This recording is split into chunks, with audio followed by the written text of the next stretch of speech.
लीजिए सुनिए सूर्यकांत त्रिपाठी निराला के लिखे उपन्यास महाभारत का 18वां भाग स्वर्गारोहण पर्व मेरी यानी समीर गोस्वामी की आवाज में। युधिष्ठिर का नरक दर्शन और स्वर्ग लाभ। देवराज इंद्र युधिष्ठिर को स्वर्ग ले गए। स्वर्ग पहुंचकर युधिष्ठिर ने देखा दुर्योधन दुशासन आदि प्रसन्नता से बैठे हुए हैं। युधिष्ठिर को देखकर हंस रहे हैं। इससे इन्हें बड़ा क्षोभ हुआ। इन्होंने कहा, मेरे भाई भीम अर्जुन कर्ण आदि यहां नहीं दिख रहे, इसका क्या कारण है? इंद्र ने कहा, युधिष्ठिर, स्वर्ग आकर किसी से ईर्ष्या नहीं की जाती। दुर्योधन दुशासन आदि सम्मुख समर में मरे हैं, इसीलिए अबाध गति से स्वर्ग प्राप्त किया है। युधिष्ठिर ने कहा, महावीर कर्ण ने भी सम्मुख समर में प्राण दिया है।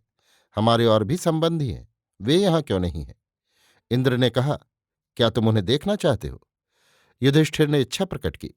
तब इंद्र ने एक देवदूत को साथ कर दिया और कहा कि युधिष्ठिर को भीमार्जुन आदि के पास ले जाएं। देवदूत उन्हें एक जगह तक ले गया, फिर वहां से कहा, आप सीधे बढ़ते जाइए दक्षिण की तरफ, फिर सीधे उत्तर की तरफ चले जाइएगा। वहां आपकी भाई बंधों से मुलाकात होगी। युधिष्ठिर आगे बढ़े तो घोर दुर्गंध आ रही थी। फिर खून पस के नदी नाले बहते दिखाई दिए। फिर सड़ा मांस और मलमूत्र दिखा। युधिष्ठिर बिल्कुल व्याकुल हुए।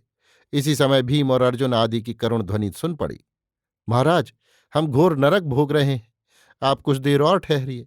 आपके शरीर की हवा से हमें आराम मिलता है, हम पर दया कीजिए। भीम अर्जुन और द्रौपदी आदि की ऐसी करुण पुकार सुनकर युधिष्ठिर बहुत विचलित हुए। उन्हें बड़ा दुख हुआ।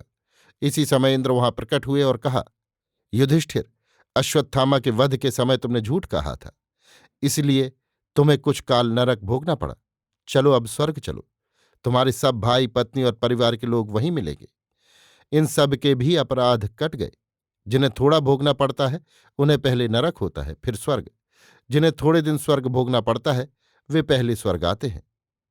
धर्मपुत्र युधिष्ठिर इंद्र के साथ स्वर्ग गए। वहां सब भाइयों द्रौपदी कर्ण आदि को हंसते देखा।